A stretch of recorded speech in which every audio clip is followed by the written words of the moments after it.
Hi, my name is Fiona Stang. Today we're going to talk about how to access the core in different postures and just checking your connection to the core. So to start out, before we look at the core in postures, let's just make sure that we're engaging the core correctly. So you're going to lie on your back and just have your knees bent in.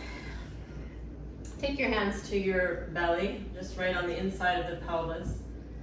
And on an inhale, feel how the belly naturally rises. On the exhale, feel how the belly naturally falls.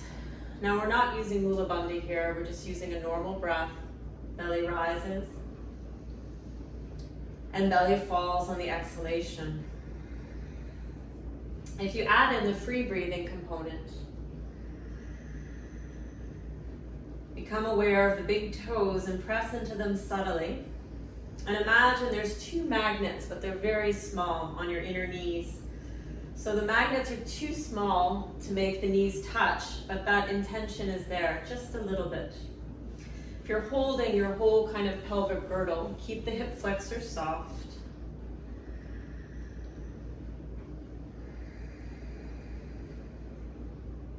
And as you inhale this time, with that bit of pressure through the big toes, the inner edges of the heels are strong, the inner lines of the legs, right up to the knees where there are those imaginary magnets, inner thighs, imaginary magnets, and create a subtle lift into the pelvic floor.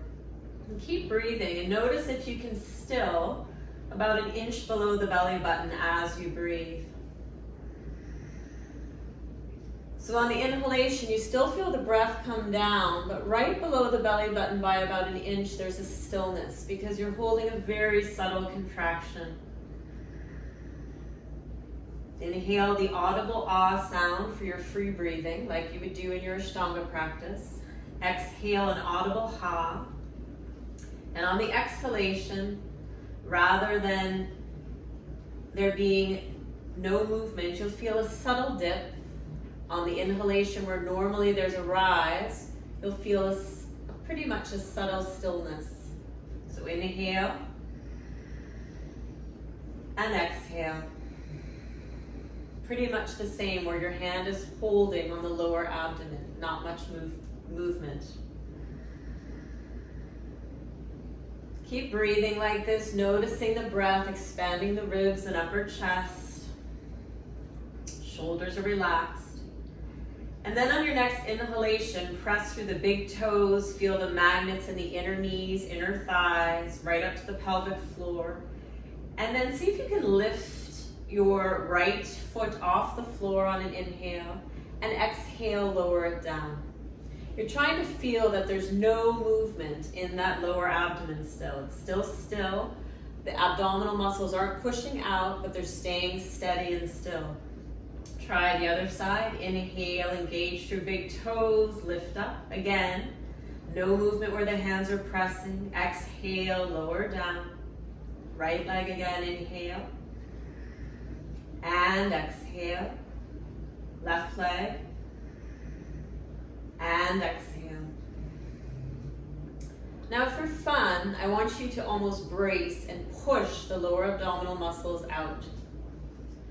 And I want you to feel the difference of a hollowing, which we were just doing, and a bracing when the abdominals come out.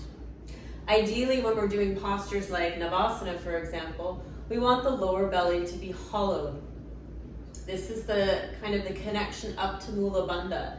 You could almost think that mulabandha stretches all the way down to the base of the big toe, catches at the inner ankles, inner knees, where those imaginary magnets were, inner thighs, all the way up to the pelvic floor.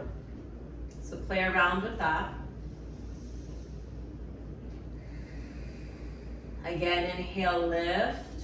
Abdominals are drawing in or staying still rather than bracing out. Exhale, lower. Inhale, lift. And exhale, lower. Now, if this is still challenging, just try lifting your heel. Start with that. When that gets a bit easier, just do toe tip. And toe tip again on an inhale. And when that's easier, then you can go for more of the bigger lift. But start slowly, there's no rush. From there, we're going to also play. It's better to be on a slippery surface like a wood floor or on a carpet. Inhale and exhale. See if you can drag your right foot out, keeping a stillness again, lower abdomen. Inhale, drag the foot in. Other side, inhale, drag the left foot out. Inhale, draw it in.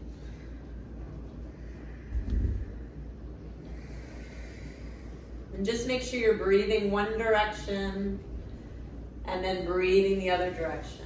If it's hard, put on socks if you're on a wood floor so you can really slide. That will make it a bit easier. And really feel again, no movement in the lower abdomen. When this gets easy, you can inhale, lift your foot an inch, flex the foot, stretch it out. Exhale, draw it back in and lower. In, out, in, and lower. Just make sure you move with the breath. In, out, in, and lower. Left side, in, out, in, and lower. Good. From there, keeping this still again. This time, see if you can let your right knee drop a bit to the right without rotating or moving the pelvis. Inhale, bring it in. Inhale, exhale, drop it out to the left. Inhale, move it in. Again, stillness here. Use the breath. Inhale, come in. In. Exhale, out. Inhale, come in. And exhale. In all of these movements, you're trying to feel that the lower abdomen is still and almost making a subtle concave movement in rather than bracing out. Those are the outer peripheral muscles. We're trying to access the deeper core. One posture where it's very easy to let the outer superficial muscles take over is Navasana. Navasana is the boat pose. It looks like this. So we're going to break down Navasana now and see if we can really just find a way to keep that kind of hollowed feeling of the navel as we work into it, rather than the bracing outer superficial muscles. So you're going to start with your knees bent in. You're going to round and bring your forehead to your feet. From there, lift the heels up and exhale, lower them down. Take one of your hands and just hold the lower abdomen. Brace it out using your external muscles, and then soften that. Press into the big toes, find the inner ankles, inner knees, inner thighs, and then create that subtle hollow. Take a moment there, forehead to knees, big toes, inner ankles, inner knees, inner thighs, and then lift the heels up. Put your hand back in and see if you're still hollowing the navel. Relax there. Then see if you can lift a bit more and still keep the navel in. As soon as you feel the muscles brace themselves outward, just stop, go back, and start again. So from here, check that it's hollowing. Lift the heels. Again, find the inner edges of the big toes, inner ankles, inner knees, inner thighs. Then lift up if you're still comfortable. And imagine those inner legs have a whole line of magnets now. Keep those magnets connected. Keep looking in. Hold the backs of the legs. And just notice, are you still hollow? And can you start to stretch that magnetic line to the toes? As soon as you feel the brace, start again. And start to find where your edge is. And over time, you can take this connection and keep connected, keep drawing in all the way. You can use your hands for more support.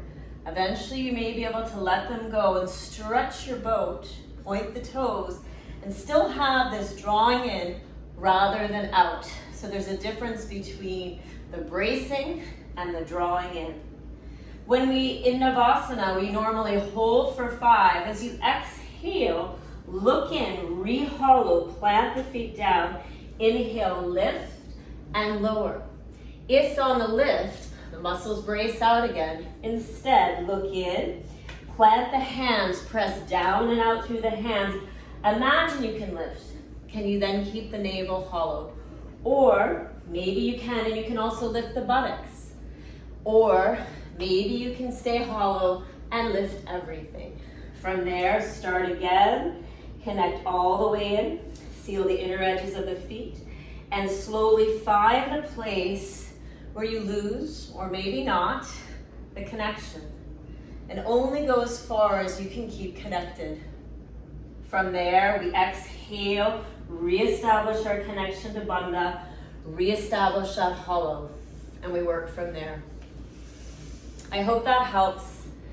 Pay attention in the easier poses like downward dog, prasadi to padottanasana, to really play around with this hollowing idea of the lower abdomen and see if you can keep that connection to your navel, to the source, to mulabandha.